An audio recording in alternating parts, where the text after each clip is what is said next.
اللہ تبارک و تعالیٰ نے اس آیت کریمہ کے اندر مختلف قسم کے عنوانات کا ذکر فرمایا۔ تو اس آیت کریمہ کے بارے میں مفسرین اکرام فرماتے ہیں کہ آغاز سورۃ بقرہ سے لے کر تو اس آیت کریمہ تک یہ تقریباً بن جاتی ہے نصف صورت۔ تو آدھی صورت یہاں تک بن جاتی ہے اور آدھی صورت اس کے بعد آگے اختتام تک وہ بنے گی۔ ایک بات تو یہ رہی۔ پھر دوسری بات اس کے اندر یہ ہے کہ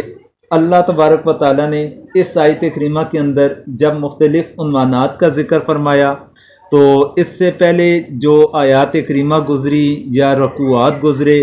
تقریباً سوا پارہ اس سے پہلے گزر چکا، تو اس کے اندر اللہ تبارک و تعالیٰ نے جو مجموعی لحاظ سے مضامین بیان فرمائے تو وہ اہل باطل کے عقائد باطلہ کا ذکر کیا گیا اور ان کے عقائد باطلہ کی تردید کی گئی، اور مختلف انداز کے اندر اور مختلف مذاہب کے لوگوں کا، جس طرح یہودیوں کے بارے میں تفصیل کے ساتھ ذکر ہوا، مشرکین مکہ والوں کے بارے میں ذکر کیا گیا۔ تو وہاں پر اگر کسی مقام کے اوپر اہل ایمان کا تذکرہ ہوا بھی تو اہل ایمان کا تذکرہ ضمناً کیا گیا، یعنی کہ تھوڑی مقدار کے اندر آیا، زیادہ مخاطبین اہل باطل تھے۔ اور اس کے بعد جو اگلی آیات کریمہ ہے اختتام صورت تک، تو اس کے اندر جو طریقہ کار ہے وہ یہ ہے کہ اصل مدعا تو اہل ایمان ہوں گے، ان کے لیے احکامات ہوں گے، مختلف قسم کے احکامات کا ذکر ہوگا، لیکن اس کے ساتھ اگر کسی اہل باطل کا تذکرہ آ گیا تو وہ ضمناً آئے گا، یعنی کہ پہلے حصے کے مد مقابل اس کے اندر بالکل ترتیب کو الٹا دیا گیا۔ تو اس آیت کریمہ کو آیت بر بھی کہا جاتا ہے۔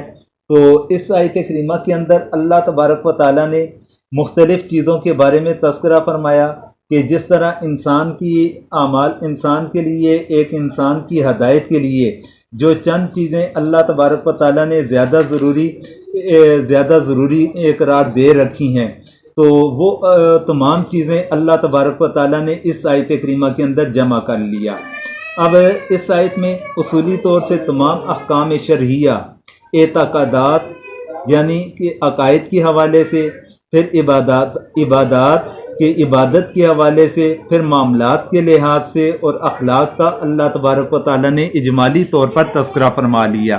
یہ وہ آیت کریمہ ہے کہ جس آیت کریمہ کے اندر کہ ایک ہی آیت کریمہ کے اندر اللہ تبارک و تعالیٰ نے مختلف احکام شرعیہ کو اکٹھا فرما دیا، اعتقادات کو، عبادات کو، معاملات کو اور اخلاق کو، ان چاروں چیزوں کو اللہ تبارک و تعالیٰ نے اس آیت کریمہ کے اندر اجمالی طور پر مختصر انداز کے اندر اس کا ذکر فرمایا۔ پھر اختتام صورت میں اللہ تبارک و تعالیٰ انہی احکامات کو کھول کھول کر بیان فرمائیں گے اور مختلف انداز کے اندر اسے بیان فرمائیں گے۔ تو اب اس آیت کریمہ کے اندر اللہ تبارک و تعالیٰ نے جو آغاز فرمایا لیس البر ان تولوا وجوہکم قبل المشرق والمغرب، کہ نیکی صرف یہ نہیں کہ تم اپنے چہروں کو پھیر لو مشرق کی جانب اور مغرب کی جانب، یعنی کہ اس جانب اللہ تبارک و تعالیٰ نے انسان کی رہنمائی فرمائی کہ مشرق کی جانب رخ کر کے عبادت کرنا یا مغرب کی جانب رخ کر کے عبادت کرنا۔ تم صرف اس چیز کو نیکی نہ سمجھو کہ جس نے مشرق کی طرف کر لیا تو وہ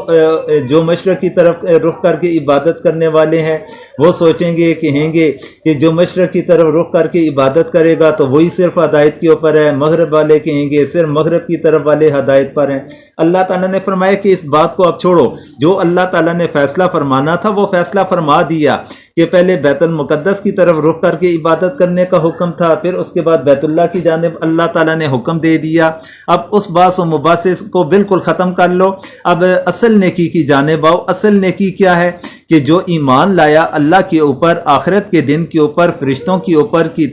کتابوں پر اور انبیاء پر، کہ جس انسان کا ایمان اللہ تعالیٰ کی ذات کے اوپر ہوگا پھر وہ اللہ تعالیٰ کے حکم کو دیکھے گا. اللہ تعالیٰ نے مشرق کی جانب رخ کر کے عبادت کرنے کا حکم دیا تو وہ مشرق کی جانب بخوشی عبادت کرے گا.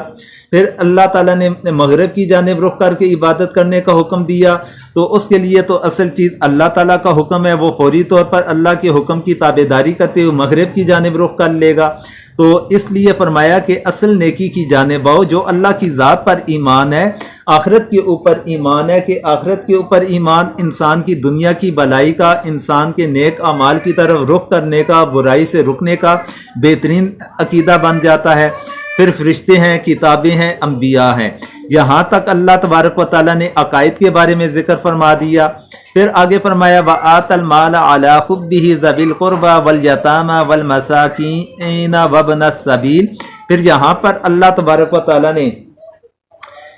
عبادات کا ذکر فرمایا. ساتھ میں عبادات کے اندر بھی وہ چیزیں اللہ تبارک و تعالیٰ نے فرمائی کہ جو مالی لحاظ سے آ جاتی ہیں کہ اپنے قریبی رشتہ داروں کو دینا، یتیموں کو دینا، مساکین کو، مسافروں کو، وسائلین اور سوال کرنے والوں کو، وفر رکاب اور گردن کی آزادی کے لیے مال و دولت کا خرچ کرنا. پھر اس کے بعد اللہ تبارک و تعالیٰ نے وَأَقَامَ الصَّلَاةَ وَآتَى الزَّكَاةَ پھر نماز کے قیام کا اور زکوٰۃ کی ادائیگی کا حکم دے دیا. اس کا تعلق بھی عبادات کے ساتھ آ گیا.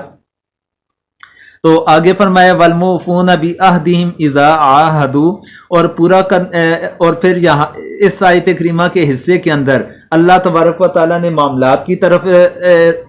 اشارہ فرما دیا کہ اپنے وعدے کی پاسداری کرنے والے ہوں. پھر وَالصَّابِرِينَ فِي الْبَأْسَاءِ وَالضَّرَّاءِ وَحِينَ الْبَأْسِ. اب اس آیت کریمہ کے حصے کے اندر اللہ تبارک و تعالیٰ نے انسان کے اخلاق کی طرف رہنمائی فرما دی، اور اخلاق کے اندر جو مرکزی کردار بنتا ہے وہ انسان کے لیے صبر آ جاتا ہے. کیونکہ صبر کا اس سے پہلے بھی میں نے آپ کے سامنے تفصیل کے ساتھ ذکر کیا تھا. اس کے اندر 3 شعبے بن جاتے ہیں. تو پھر صبر یہ اخلاق کے اندر بنیادی حیثیت رکھتا ہے. تو اللہ تبارک و تعالیٰ نے یہاں پر صرف صبر کے اوپر اکتفا فرما دیا. تو اس لحاظ سے دیکھا جائے یہ آیت کریمہ کئی احکام شریعہ کے لحاظ سے ایک جامع